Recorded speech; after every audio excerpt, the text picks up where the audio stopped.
Hello dear students, how are you. आशा करता हूँ आप लोग लॉकडाउन का पूरा पालन कर रहे होंगे और अपने घर पे खुश हैं। मैं आज फाइनेंशियल मैनेजमेंट का एक important topic valuation of business, इसमें वैल्यूएशन ऑफ शेयर्स के बारे में डिस्कस करने वाला हूँ। स्टूडेंट्स, वैल्यूएशन ऑफ शेयर्स के लिए कुछ इम्पॉर्टेंट मेथड्स हैं, जैसे intrinsic value method, which is also known as net asset backing method, net asset method, or liquidation method.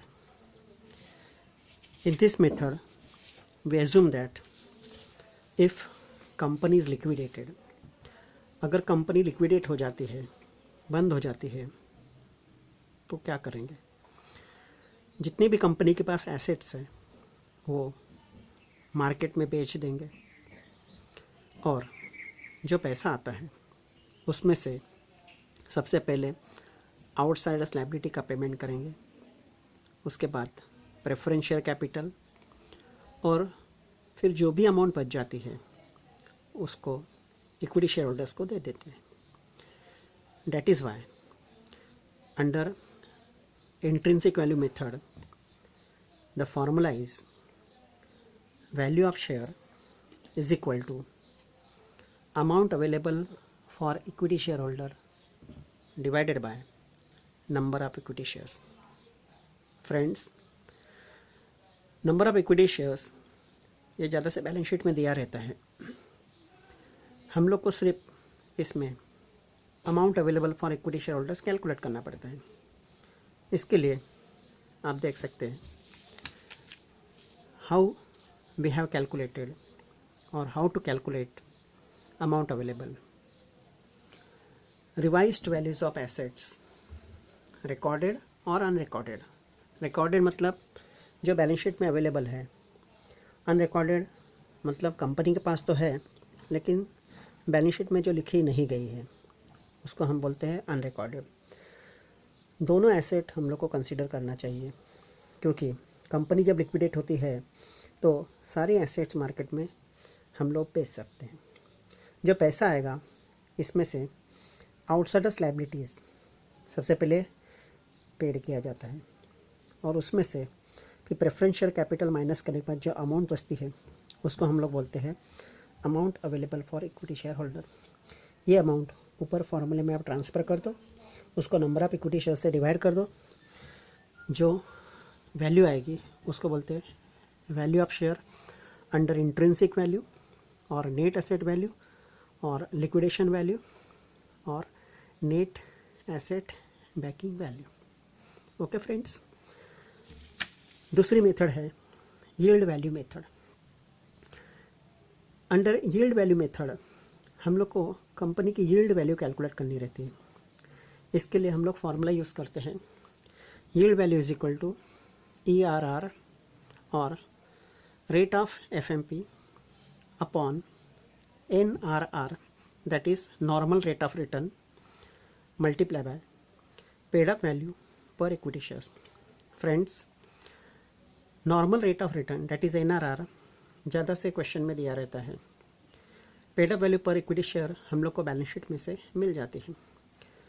हम लोग को सिर्फ ERR और रेट ऑफ FMP कैलकुलेट करना पड़ता है। अब FMP कैलकुलेट करने के लिए हम लोग को एवरेज प्रॉफिट की ज़रूरत पड़ती है। एवरेज प्रॉफिट के लिए हम लोग क्वेश्चन में जो भी प्रॉफिट्स दिया हुआ है 3 साल का, 4 साल का, जितने भी ईयर का प्रॉफिट दिया है उस प्रॉफिट को जब नंबर ऑफ ईयर से डिवाइड करते हैं तो हमको मिलता है एवरेज प्रॉफिट। एवरेज प्रॉफिट को फिर हम लोग को एडजस्ट करना पड़ता है। ये एडजस्टमेंट क्या है, अगर इन फ्यूचर आपका प्रॉफिट बढ़ने वाला है तो आप एवरेज प्रॉफिट में वो ऐड कर दो, और अगर कम होने वाला है तो एवरेज प्रॉफिट में से माइनस कर दो।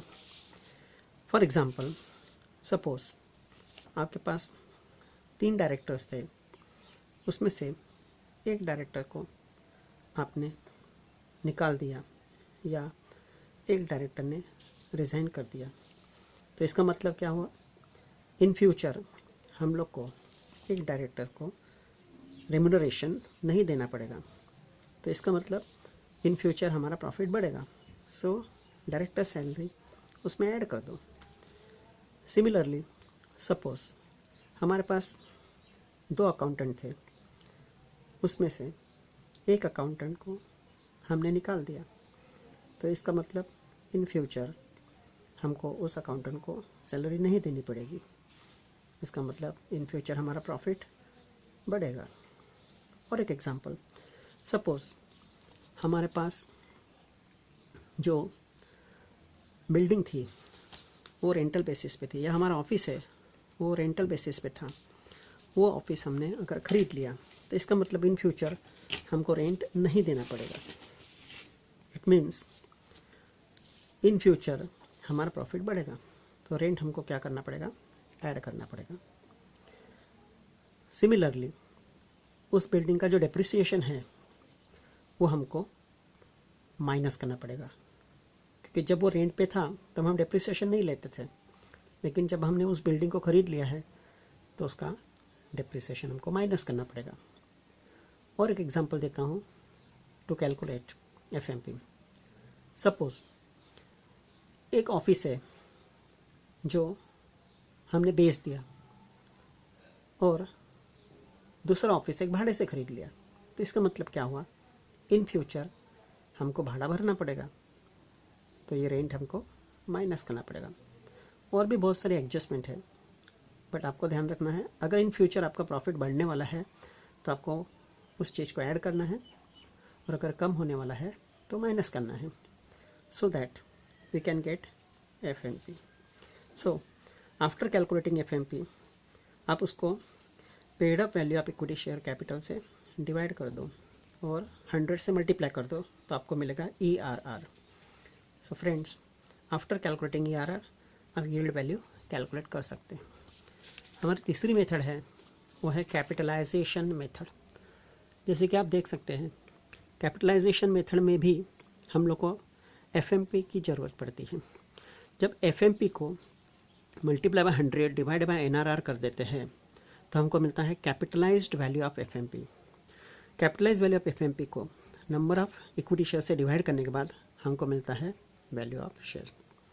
फ्रेंड्स, यहाँ देखिए एवरेज प्रॉफिट का मैंने फार्मूला दिया है, total profit upon number of shares.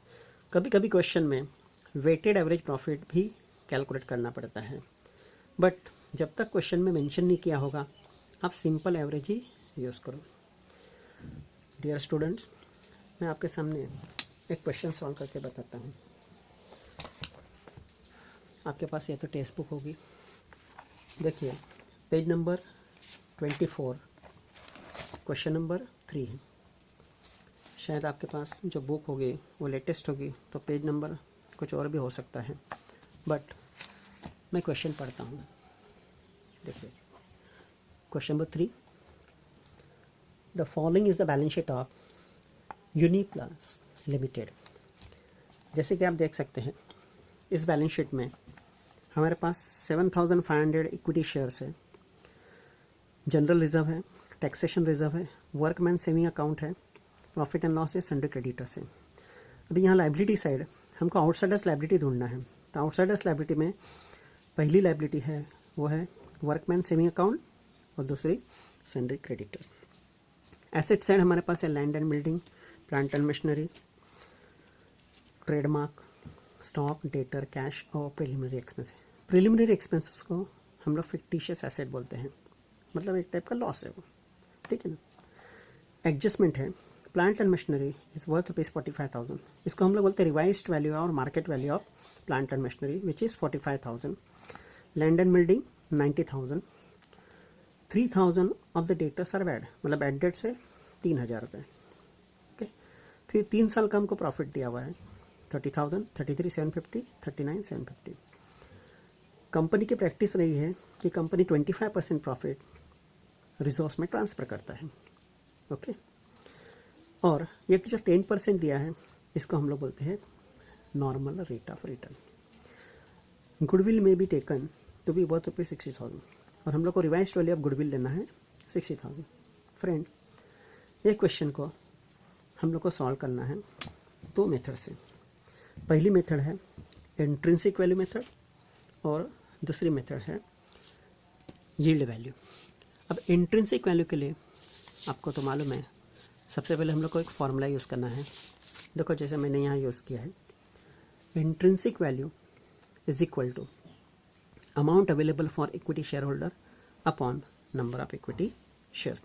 Friends, amount available for equity share holder हम लोग को इस तरीके से कैलकुलेट करना है। जैसे कि देखो, हम लोग को लेना है revised value of market values of assets. तो जैसे कि एडजस्टमेंट में दिया है, प्लांट एंड मशीनरी की market value 45,000, land and building की है 90,000, ट्रेडमार्क हम लोग ने बुक वैल्यू लिया है क्योंकि ट्रेडमार्क की रिवाइज्ड वैल्यू नहीं दी है 7,500, स्टॉक 18,000, डेटर्स 33,000, उसमें से बैड डेट्स माइनस कर दिया as per the adjustment. Cash and bank balance हमने बैलेंस शीट से ले लिया है, गुडविल एडजस्टमेंट से लिया है। इसका मतलब ये सारी एसेट हमने बेच दी मार्केट में, तो उससे हमारे पास 2,70,000 रुपीज़ आ गया। आउट ऑफ 2,70,000 हमको आउटसाइडर्स लायबिलिटी पेड करनी है। आउटसाइडर्स लायबिलिटी में हमारे पास सन्ड्री क्रेडिटर्स है 36,750, वर्कमैन सेविंग अकाउंट 11,250, टोटल 48,000। 2,70,000 में से 48,000 माइनस कर दिया तो बचा 2,22,000। फ्रॉम 2,22,000 हमको प्रेफरेंस शेयर कैपिटल माइनस करना रहता है, but in our question preference share capital is not given, so amount available for equity share holder is 2,22,000। Friend, ये 2,22,000 को 7,500 इक्विटी शेयर जो बैलेंस शीट में दिया हुआ है उससे डिवाइड कर दो तो आपको मिलेगा आंसर 29.6 रुपीज़। फ्रेंड्स, हमारी दूसरी मेथड है यील्ड वैल्यू मेथड। सबसे पहले यील्ड वैल्यू मेथड का फॉर्मूला हम लोग लिखते हैं ERR upon NRR into paid up value पर इक्विटी शेयर। फ्रेंड, हमारे क्वेश्चन में ERR दिया हुआ है 10%, वो हमने पहले लिख दिया। पेड अप वैल्यू पर इक्विटी शेयर ₹10, वो भी हमारे क्वेश्चन में अवेलेबल है। अभी हम लोग को ERR कैलकुलेट करना है। सो फॉर कैलकुलेटिंग ERR हम लोग को एक फॉर्मूला यूज़ करना पड़ेगा। क्या फॉर्मूला है ERR का? तो यहाँ देखिए, ERR का फॉर्मूला है ERR is equal to FMP upon paid up value of equity capital multiply by 100। Friends, अभी सबसे पहले हमको कैलकुलेट करना पड़ेगा FMP, क्योंकि equity share capital balance sheet में दिया हुआ है, 100 से हमको मल्टीप्लाई करना है, तो हमको किस चीज़ की ज़रूरत है? FMP की। अब FMP के लिए हमारे पास एवरेज प्रॉफिट होना चाहिए। अब यहाँ देखो, मैंने एवरेज प्रॉफिट कैलकुलेट करके दिखाया है, जो एडजस्टमेंट में दिया है 30,000 प्लस 33,750 प्लस 39,750, इसको मैंने 3 से डिवाइड किया तो हमारा आंसर आया 34,500। ये हमारा एवरेज प्रॉफिट है। 34,500 इसमें से हमने बैड डेट्स माइनस कर दिया, because bad debts is a part of profit and loss. तो जो भी प्रॉफिट एंड लॉस के आइटम हैं वो हमको माइनस या प्लस करना है, बैड डेट्स माइनस करना है। फिर जो अमाउंट आई उसका 25% as per the adjustment reserve में ट्रांसफ़र करना है, तो हमको मिलेगा FMP। इस FMP को जब आप ऊपर ट्रांसफ़र कर दोगे तो आपको मिलेगा ERR 31.5%। ये 31.5% जब हम इस फॉर्मूले में डालेंगे तो हमको हमारा आंसर ये कट हो गया। So 31.5 upon 10 multiply by 10 equal to ₹31.5। ये हमारी हो गई यील्ड वैल्यू। फ्रेंड्स, इस तरीके से आपको यील्ड वैल्यू और इंट्रिंसिक वैल्यू कैलकुलेट करनी थी। अभी हम लोग एक सेकंड क्वेश्चन सॉल्व करते हैं। देखिए, क्वेश्चन नंबर है 5, page number 27, balance sheet of Rambo limited. Dear friends, इस बैलेंस शीट में यू कैन सी हमारे पास प्रेफरेंस शेयर कैपिटल है 10,000, 20,000 equity share capital, profit and loss है, बैंक ओवरड्राफ्ट और current liability. Students, bank overdraft और current liability या outsiders liability है। अगर आप एसेट साइड देखोगे तो हमारे पास गुडविल है, free hold land and building है, प्लांट है, इन्वेस्टमेंट एट कॉस्ट है और उसकी मार्केट वैल्यू भी सेपरेटली दिया हुआ है, स्टॉक है, डेटर है, बैंक बैलेंस। एडजस्टमेंट, अगर आप एडजस्टमेंट देखोगे तो net profit after writing off each year at ₹10,000 after writing off goodwill. इसका मतलब क्या हुआ कि ये 2015, 16, 17 का प्रॉफिट दिया हुआ है, इसमें ऑलरेडी गुडविल राइट ऑफ हो गया है। राइट ऑफ हो गया मतलब माइनस हो चुका है।